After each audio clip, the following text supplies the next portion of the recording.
You step outside on a quiet spring morning. The sun is warm. The garden looks the same as always, but something is missing. No buzzing, no movement between the flowers. Not a single bee. At first, it feels peaceful, almost pleasant, but peaceful is not the same as safe. What if every bee on Earth disappeared, all at once? Not slowly, not one hive at a time, gone overnight, everywhere. Your first instinct might be relief. Bees sting. Bees swarm. Who needs them? But that instinct is about to be tested because bees are not just insects buzzing around your backyard. They are one of the quiet engines that keeps human civilization running. And you are about to find out exactly how much you depended on them. Let's start small. Your morning coffee. Coffee plants rely on pollinators to boost their yield, and bees are among the most effective. Without them, coffee harvests shrink. Prices climb. That's annoying, but it's just the beginning. Walk into a grocery store 1 month after the bees vanish. The produce section looks thinner. Apples, almonds, blueberries, cherries, cucumbers, watermelons. All of these crops depend heavily on bee pollination to produce fruit at all. According to research compiled by the United Nations Food and Agriculture Organization, roughly 3 out of every 4 leading global food crops benefit, at least in part, from animal pollination, and bees are the single most important pollinator group among them. So what happens to a plant that isn't pollinated? Nothing. That's the problem. No pollination means no fertilization. No fertilization means no fruit, no seed, no next generation. The plant simply fails to reproduce. Multiply that across millions of farms on every continent, and the picture gets serious fast. Almonds are a perfect example. Nearly the entire almond crop depends on managed honeybee colonies trucked in during bloom season. Because almond trees cannot pollinate themselves. Remove the bees, and almond orchards stop producing almonds. Not reduce production. None. Now think bigger. Livestock. Cows and other grazing animals eat alfalfa and clover, crops that also depend on bee pollination to reproduce and stay healthy over generations. Fewer of those crops means less feed. Less feed means the cost of meat and dairy rises too.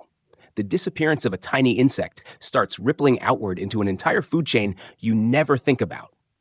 Here's where it gets stranger. Not every crop needs bees. Wheat, rice, and corn are pollinated by wind, not insects. So bread doesn't disappear. Rice doesn't disappear. You won't starve overnight. But your diet would shrink dramatically toward these wind-pollinated staples and away from the fruits, nuts, tallow, and vegetables that make up a balanced, nutrient-rich diet. Vitamin C, folate, antioxidants. Many of the foods richest in these nutrients are the ones bees make possible. Scientists studying this exact scenario have modeled what widespread pollinator loss could mean for public health. One analysis published in the medical journal The Lancet estimated that a serious decline in pollinator-dependent foods could lead to millions of additional deaths per year worldwide, driven mainly by reduced intake of fruits, vegetables, and nuts linked to heart disease, stroke, and certain cancers. That's not speculation. That's a real projection built on real agricultural data. But this isn't only about food. It's about entire ecosystems. Bees don't just pollinate the crops you eat. They pollinate wildflowers, shrubs, and trees across forests, meadows, and mountains. Remove them, and countless wild plants stop reproducing too. Fewer flowering plants means less food for birds, less food for small mammals, less structure holding entire habitats together. Ecosystems don't collapse in a straight line. They unravel, thread by thread, in ways that are hard to predict and even harder to reverse. Could other insects step in? Butterflies, moths, flies, and beetles do pollinate some plants, but research consistently shows they aren't nearly as efficient or as specialized as bees. Bees have evolved specifically for this job, with hairy bodies built to collect and transfer pollen, and behaviors like returning again and again to the same flower species that make pollination far more effective. Other insects help.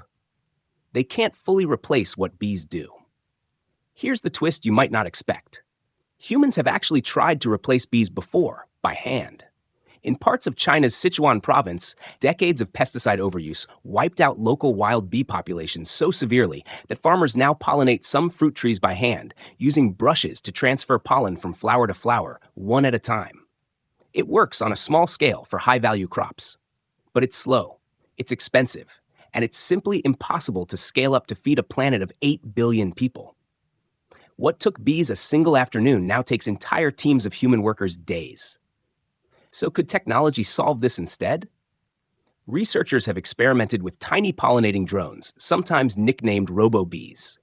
Early prototypes exist, but they remain far from practical, energy-hungry, expensive to produce, and nowhere close to matching the scale, precision, or self-replicating efficiency of a living hive. A single healthy beehive can contain 50,000 workers, each one navigating, communicating, and adapting on its own, at essentially zero cost. No machine humans have built comes close. Now zoom out to the global economy. The World Economic Forum has highlighted that more than half of global GDP is at least moderately dependent on nature and the services it provides, pollination included. Entire industries, agriculture, food processing, cosmetics that use plant oils, textiles made from cotton, all sit downstream of pollination. A world without bees doesn't just mean pricier fruit. It means shockwaves through supply chains, job markets, and economies that were never designed to function without this invisible labor force. Consider the farmers themselves. Commercial beekeeping isn't a hobby.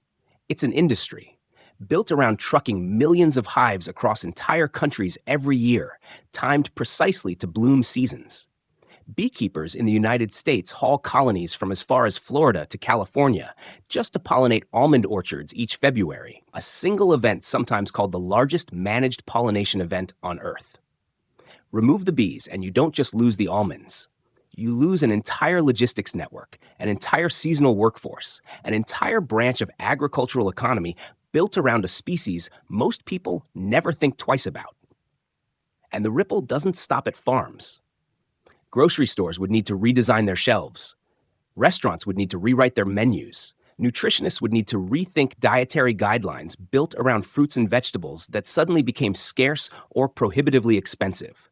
Even something as ordinary as a birthday cake, made with vanilla, relies on a plant, the vanilla orchid, that in its natural range depends on a single specialized bee species for pollination.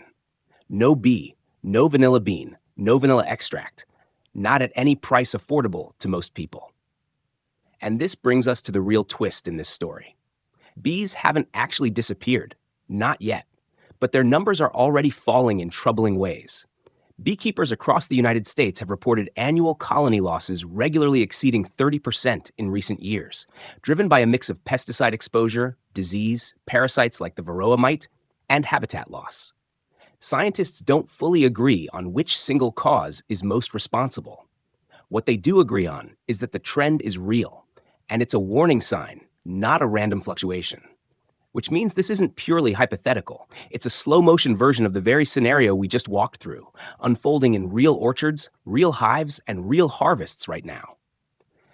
The total collapse we imagined is extreme. But partial collapse is already measurable, already documented, already affecting food prices today.